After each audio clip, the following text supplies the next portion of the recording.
What is good? Fuck, good. Everyone. Shoobs here. This is so scuffed.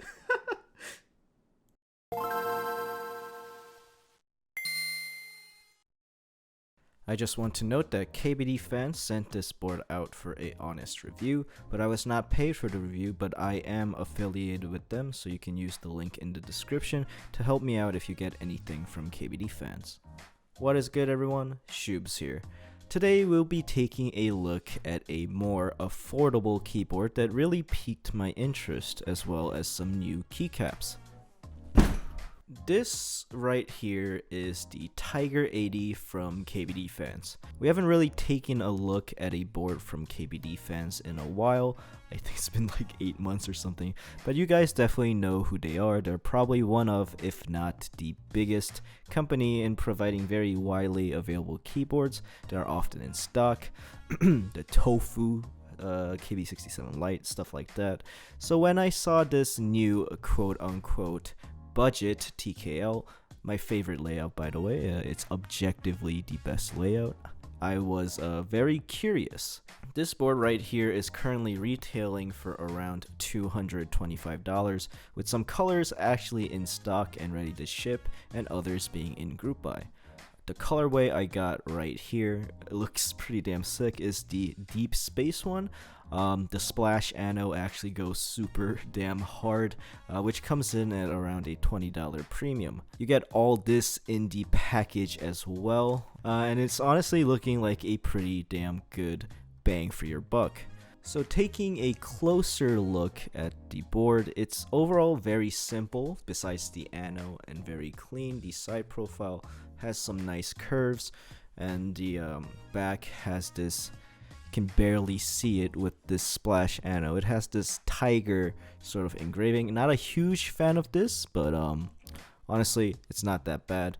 I think the specific colorway, the splash, sort of overpowers any of the engraving that it has, but overall nice, simplistic, and clean design.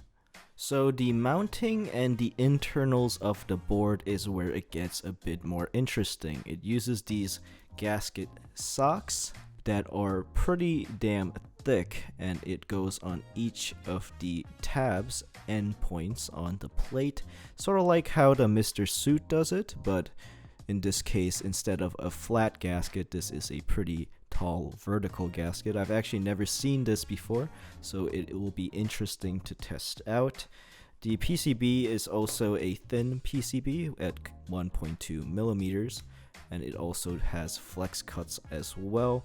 So I'm guessing this whole entire mounting method is going to be on the softer and flexier side, which I am a big fan of. Also comes with, you know, the foam that everybody really likes.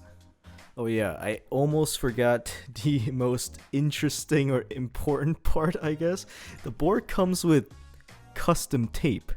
Yeah, it actually just comes with the tape. It's part of the build, and you can put custom images for the tape as well through the KBDfans website, which is pretty damn unnecessary, but a cool feature regardless. I know all of you guys are going to be putting some waifus on here.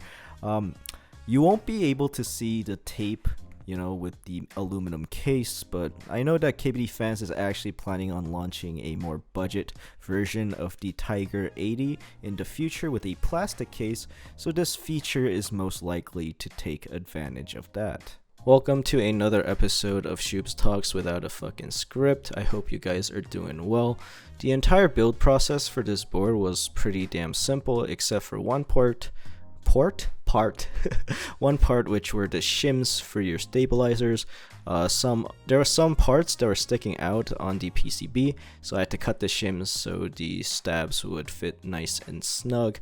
This is because this is a thin PCB, which is 1.2 millimeters, making the clip-ins wobble a little bit without the shims. For the switches, we're going with Cherry MX Blacks lubed with 205 grade 0 with a black Cherry Pie spacebar. Same switches I use for every review to keep it consistent.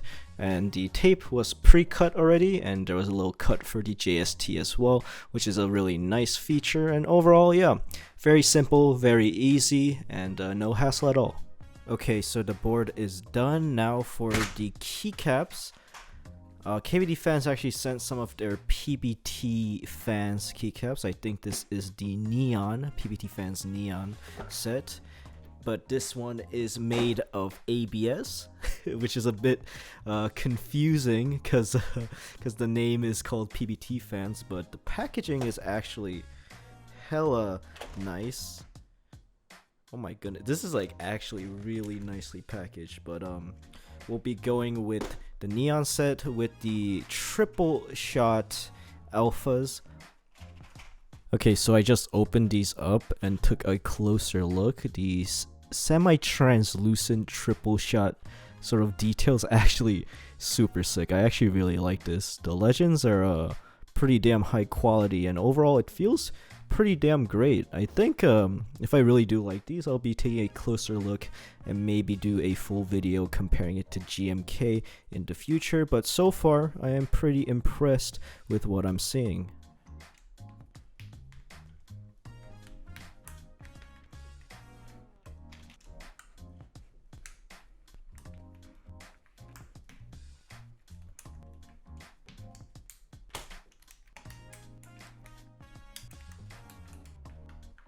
Okay, so this is how the board looks completely built with the PBT-Fans Neon caps as well as the triple shot alphas. The triple shot alphas don't really fit the overall color theme of the board, but I wanted to try them out, so you know, this is just on there. But let's see how this sounds and feels.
So, what do I think of this keyboard?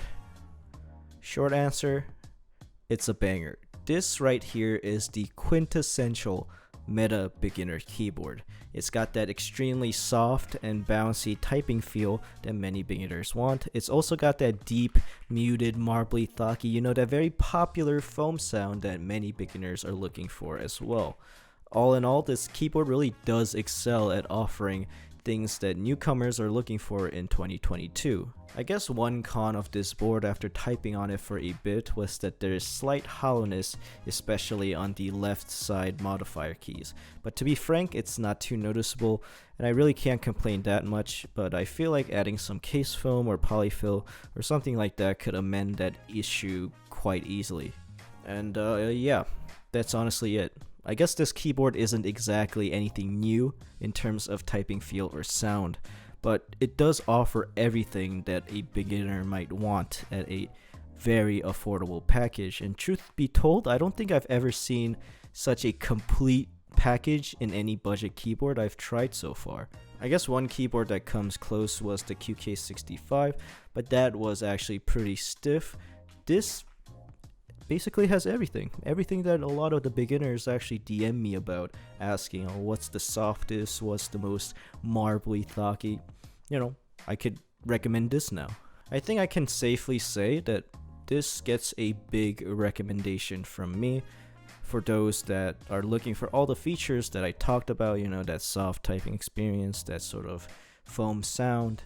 I mean, if you know your stuff and have more specific, you know, preferences, you honestly aren't going to be looking at this board. But for those that are starting out and have seen all the, all the popular YouTube videos on keyboards, the Jelly Epoch, Mr. Suit, and stuff like that, this is going to be, offering that same typing experience and sound for less than half the price. Sorry, I rambled on a little bit at the end there, but yeah, I'm honestly quite impressed with this. Guess a big thumbs up from me.